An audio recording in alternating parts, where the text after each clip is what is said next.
क्या बिहार में सम्राट चौधरी सरकार फैसले ले रही है या पहले फैसले कर फिर उसके नतीजों से घबराकर कदम पीछे खींच रही है?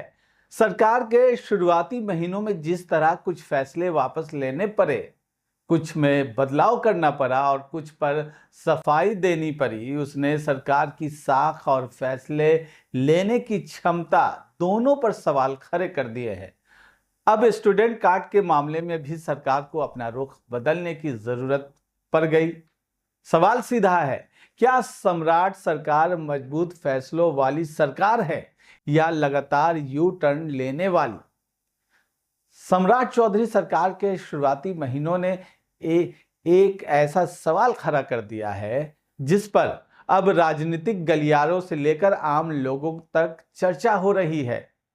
क्या सरकार फैसले लेने में जल्दबाजी कर रही है या फिर सरकार की नई कार्यशैली यही है कि पहले फैसला लिया जाए, फिर जनता की प्रतिक्रिया सुनी जाए और जरूरत पड़ने पर फैसला बदल दिया जाए? इसी साल 15 अप्रैल को सम्राट चौधरी ने बिहार के मुख्यमंत्री के तौर पर शपथ ली। सरकार को अभी कुछ ही महीने हुए हैं, लेकिन इस छोटे से कार्यकाल में ऐसे कई मामले सामने आए जहां सरकार को अपने फैसले पर पीछे हटना पड़ा, बदलाव करना पड़ा या फिर अपने आदेश की नई व्याख्या करनी पड़ी। सबसे ताजा मामला है स्टूडेंट क्रेडिट कार्ड योजना का। 2 लाख रुपए की सीमा को लेकर छात्रों के बीच भ्रम पैदा हुआ। सवाल उठने लगे कि क्या सरकार ने शिक्षा सहायता की मौजूदा व्यवस्था को सीमित कर दिया है? इसके बाद मुख्यमंत्री सम्राट चौधरी को खुद सामने आकर स्थिति स्पष्ट करनी पड़ी। सरकार की ओर से कहा गया कि छात्रों को पहले की तरह कुल 4 लाख रुपए तक की शिक्षा सहायता मिलती रहेगी। अब सवाल यह है कि अगर व्यवस्था पहले जैसी ही रहनी थी तो 2 लाख रुपए की सीमा को लेकर भ्रम पैदा ही क्यों हुआ? और अगर फैसला कुछ और था तो फिर उसे इतनी जल्दी स्पष्ट करके वापस पुरानी स्थिति क्यों बताना पड़ा? यहीं से एक बड़ा सवाल जन्म लेता है, क्या सरकार के फैसलों में पहले से होमवर्क नहीं हो रहा है? क्योंकि ये अकेला मामला नहीं है। अब बात करते हैं लालू प्रसाद यादव और राबड़ी देवी की सुरक्षा की। सुरक्षा समीक्षा के बाद दोनों की सुरक्षा में कटौती की गई। इसके बाद राजनीतिक विवाद शुरू हुआ। विपक्ष ने सवाल उठाए और मामला राजनीतिक बहस का हिस्सा बन गया। फिर कुछ समय बाद उनकी सुरक्षा बहाल किए जाने की खबर सामने आई। यानी एक बार फिर तस्वीर वही, पहले बदलाव, फिर विवाद और उसके बाद पुरानी व्यवस्था की वापसी। सरकार कह सकती है कि सुरक्षा समीक्षा एक सामान्य प्रशासनिक प्रक्रिया है, लेकिन राजनीति में फैसले सिर्फ फाइल पर नहीं होते, उनका संदेश भी होता है। और जब किसी बड़े राजनीतिक परिवार की सुरक्षा घटती है और फिर बहाल होती है तो स्वाभाविक रूप से सवाल उठता है कि क्या फैसला पूरी तरह प्रशासनिक था या राजनीतिक दबाव और प्रतिक्रिया का भी असर पड़ा। अब आइए स्टेट हाईवे पर टोल या टैक्स के मुद्दे पर। निजी वाहनों से टैक्स लेने की चर्चा सामने आई तो विरोध शुरू हुआ। लोगों के बीच सवाल उठा कि क्या अब अपनी निजी गाड़ी से सड़क पर चलने के लिए भी नया टैक्स देना होगा। इसके बाद सरकार की ओर से सफाई आई कि निजी वाहनों पर टैक्स नहीं लगाया जाएगा और कमर्शियल वाहनों से ही शुल्क लेने की व्यवस्था रहेगी। एक बार फिर सरकार को अपने फैसले की दिशा स्पष्ट करनी पड़ी। और यहां भी वही सवाल, अगर निजी वाहनों से टैक्स लेना सरकार की मंशा नहीं थी तो ऐसा भ्रम पैदा क्यों हुआ? क्योंकि शासन में सिर्फ अंतिम फैसला महत्वपूर्ण नहीं होता, फैसले तक पहुंचने की प्रक्रिया भी उतनी ही महत्वपूर्ण होती है। अब बात उस मामले की जिसने सरकार की संवेदनशीलता और प्रशासनिक प्रतिक्रिया दोनों पर सवाल खड़े किए। भरत तिवारी एनकाउंटर मामला का जो भी देख लीजिए, 17 जून की घटना के बाद परिवार लगातार न्याय की मांग करता रहा। बाद में सरकार की ओर से न्यायिक जांच और परिवार को सहायता से जुड़े फैसले सामने आए। यहां सरकार ने मामले को आगे बढ़ाने और परिवार की मांगों को गंभीरता से लेने का रास्ता चुना, लेकिन सवाल फिर वही है, क्या सरकार को इस मामले में शुरुआत से ही स्पष्ट और संवेदनशील रुख नहीं अपनाना चाहिए था? सरकार के फैसले तब ज्यादा भरोसा पैदा करते जब जनता को ये लगे कि सरकार परिस्थिति के अनुसार नहीं, बल्कि पहले से तय नीति और स्पष्ट प्रक्रिया के आधार पर काम कर रही है। अब एक और मामला, पाटलिपुत्र ग्रीनफील्ड यानी सैटेलाइट टाउनशिप।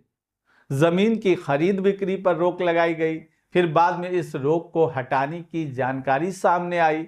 टाउनशिप के लिए जमीन लेने के तरीकों पर किसानों की आपत्तियां भी सामने आई और इसके बाद विकल्प देने की व्यवस्था की बात सामने आई। यहां सरकार ने सीधे तौर पर सिर्फ फैसला वापस नहीं लिया, बल्कि प्रक्रिया में बदलाव किया। लेकिन इससे भी एक सवाल निकलता है, क्या जमीन, किसान और टाउनशिप जैसे संवेदनशील मामलों में फैसला लेने से पहले प्रभावित लोगों की राय ली गई थी? क्योंकि जमीन का मामला सिर्फ सरकारी फाइल का मामला नहीं होता।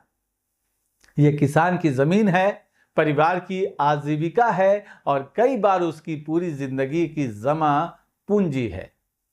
इसी तरह पंचायतों में मकान और दुकानों पर संपत्ति कर का मुद्दा भी सामने आया। विरोध और सवालों के बीच सरकार को स्पष्ट करना पड़ा कि गरीबों पर कोई नया टैक्स थोपने का उद्देश्य नहीं है।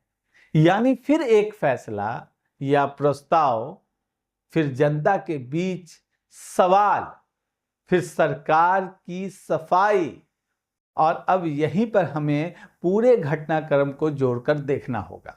स्टूडेंट क्रेडिट कार्ड, सुरक्षा व्यवस्था, state highway tax, Bharat Tiwari मामला, पाटलिपुत्र टाउनशिप और पंचायतों का संपत्ति कर, इन सभी मामलों का हाल एक जैसा ही हुआ। इन सबको जोड़ने पर एक पैटर्न जरूर दिखाई देता है। सरकार के कुछ फैसले पहले सामने आते हैं और उसके बाद उन पर प्रतिक्रिया शुरू होती है, फिर सरकार सफाई देती है, कहीं बदलाव होता है, कहीं पुरानी व्यवस्था लौटती है और कहीं फैसले की नई व्याख्या सामने आती है। तो क्या इसे यू टर्न की राजनीति कहा जाए या फिर इसे फीडबैक लेकर फैसले सुधारने वाली सरकार माना जाए? यही असली सवाल है। सरकार के समर्थक कह सकते हैं कि लोकतंत्र में जनता की प्रतिक्रिया सुनना कमजोरी नहीं बल्कि मजबूती है। अगर कोई फैसला गलत है तो उसे बदल देना जिद पर अड़े रहने से बेहतर है। लेकिन आलोचकों और विपक्ष का सवाल इससे अलग है। वे पूछ रहे हैं, सरकार को हर बार जनता के विरोध के बाद ही क्यों पता चलता है कि फैसले का असर क्या होगा? क्या फैसले लेने से पहले जमीनी स्तर पर पर्याप्त जानकारी नहीं जुटाई जा रही? क्या विभागों के बीच समन्वय की कमी है? क्या राजनीतिक और प्रशासनिक फैसलों के बीच तालमेल कमजोर है? मुख्यमंत्री सम्राट चौधरी के लिए सबसे बड़ी चुनौती सिर्फ फैसला लेना नहीं, सबसे बड़ी चुनौती है फैसलों में स्थिरता, स्पष्टता और भरोसा पैदा करना। क्योंकि सरकार का मजबूत होना सिर्फ इस बात से तय नहीं होता कि वो कितने फैसले लेती है। सरकार की मजबूती इस बात से भी तय होती है कि उसके फैसले कितने सोच समझकर लिए गए और कितनी देर तक टिके। और यही वजह है कि अब सम्राट चौधरी सरकार से सवाल सिर्फ ये नहीं है कि आपने क्या फैसला लिया, सवाल यह भी है आपने वो फैसला क्यों लिया? क्या उसकी तैयारी पहले से थी? क्या सरकार अपने फैसले पर कायम रहेगी या अगला फैसला जनता की प्रतिक्रिया के बाद आएगा? बिहार की जो नई सरकार के सामने अभी लंबा रास्ता है। अब देखना यह होगा कि आने वाले महीनों में सम्राट चौधरी सरकार फैसले पहले और सफाई बाद वाली छवि से बाहर निकलती है या फिर जनता की प्रतिक्रिया के बाद फैसले सुधारना ही उसकी पहचान बन जाता है। क्योंकि लोकतंत्र में फैसला बदलना गलत नहीं है, लेकिन अगर बार बार फैसला बदलना पड़े तो सवाल उठना भी स्वाभाविक है। सरकार फैसले ले रही है या फैसलों को आजमा रही है? इसी सवाल के साथ आज के पॉडकास्ट में इतना ही। फिर मिलेंगे एक नए मुद्दे और नए सवाल के साथ। धन्यवाद।